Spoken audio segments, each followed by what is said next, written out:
Hedonism was taken to an entirely new level during the reign of the Roman Emperor Caligula, who was famous for his extravagant pleasures and strange behaviors. Even by the scandalous standards of ancient Rome, his sexual adventures and debauchery were notorious throughout the empire. Let's delve into the most obscure aspects of Caligula's life and find out some information that will absolutely blow your head. Because Caligula had an unquenchable thirst for pleasure, he was known for throwing lavish orgies that might put any party thrown in the modern day to shame.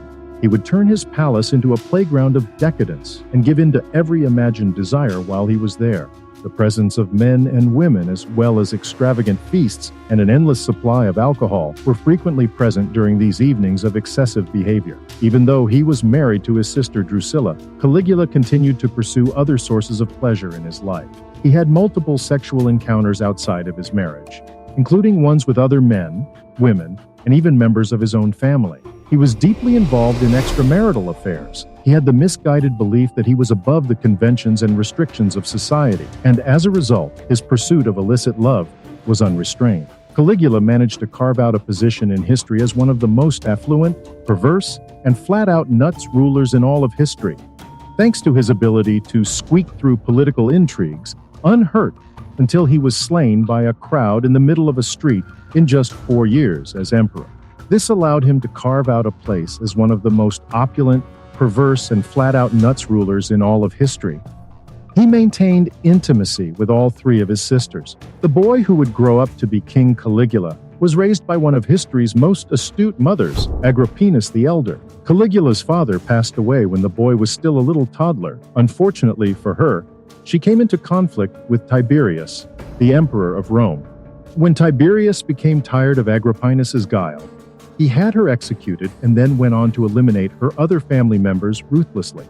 Despite the fact that Caligula's eldest brother Nero was exiled for treason, the middle brother Drew says Caesar met his demise in exile. This left Caligula essentially the prisoner of Emperor Tiberius, living with his only remaining family, his three sisters. Perhaps this is why he took to sleeping with each of them in public. According to Suetonius, at a large banquet, he placed each of his sisters in turn below him. It seemed that the more power Caligula attained, the more anxious he was to sleep around.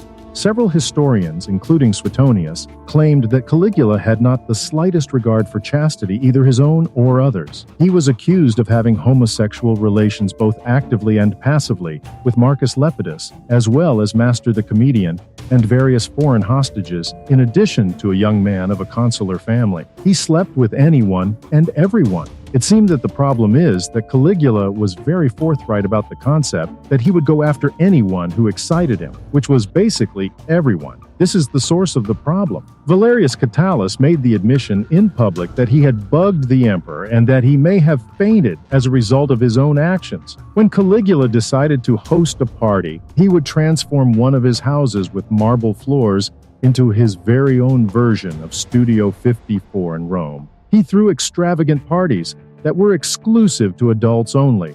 Caligula would approach a young Roman noble couple that he had invited to the celebration, and he would choose the member of the couple who appealed to him the most out of the two people in the couple. While the male and female sex workers socialized with the guests, professional musicians would play music to get everyone in the mood for the event.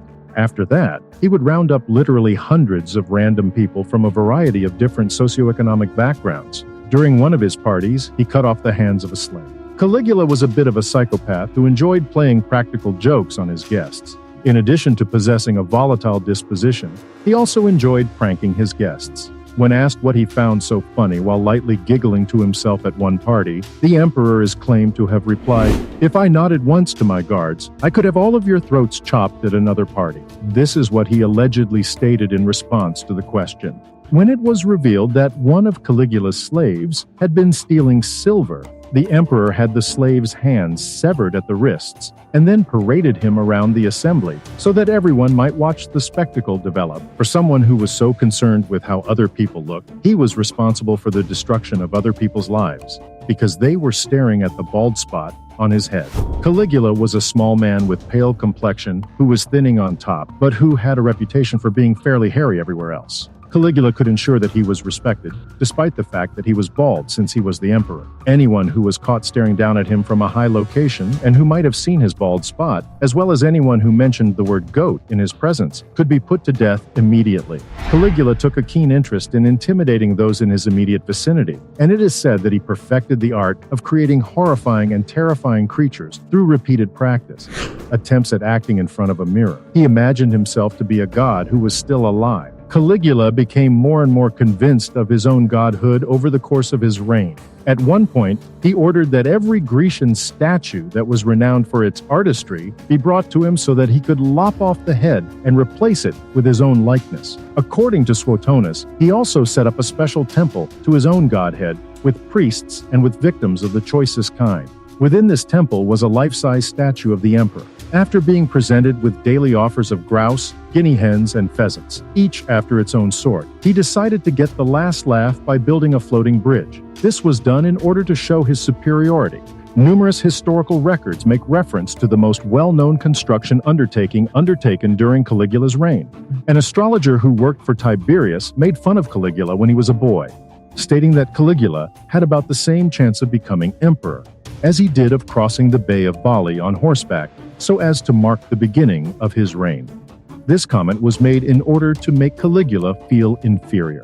The Roman palace was located on one side of the Bay of Bali, while a series of temples dedicated to honoring the gods were located on the other side of the Bay of Bali, which was bridged by the floating bridge. After anchoring a string of commercial ships in a double line and burying them with soil, Caligula rode a horse through it to complete the task. Caligula compared himself to Neptune on account of the fact that he had traveled across the ocean.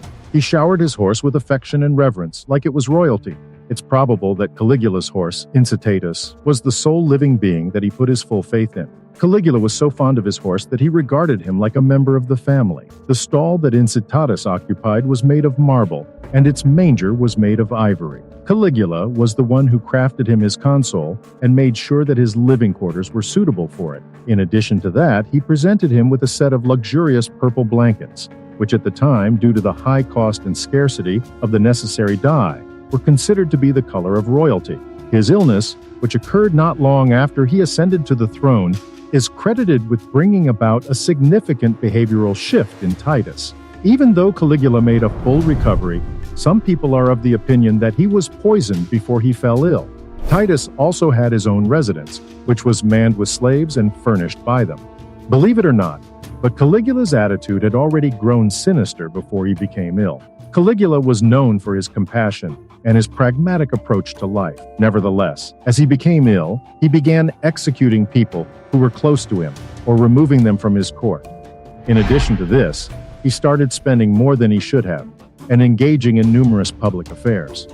Caligula relished spending vast sums of money on phony food, such as a loaf of bread made of solid gold. In addition to this, he took great pleasure in publicly degrading the residents of the empire one at a time. Even though it appears that he drained the Roman treasury in a matter of months because he was spending more on parties than Rome took in, he found it humorous that all of Caligula's games and extravagant parties couldn't last forever. Thanks for watching. Bye.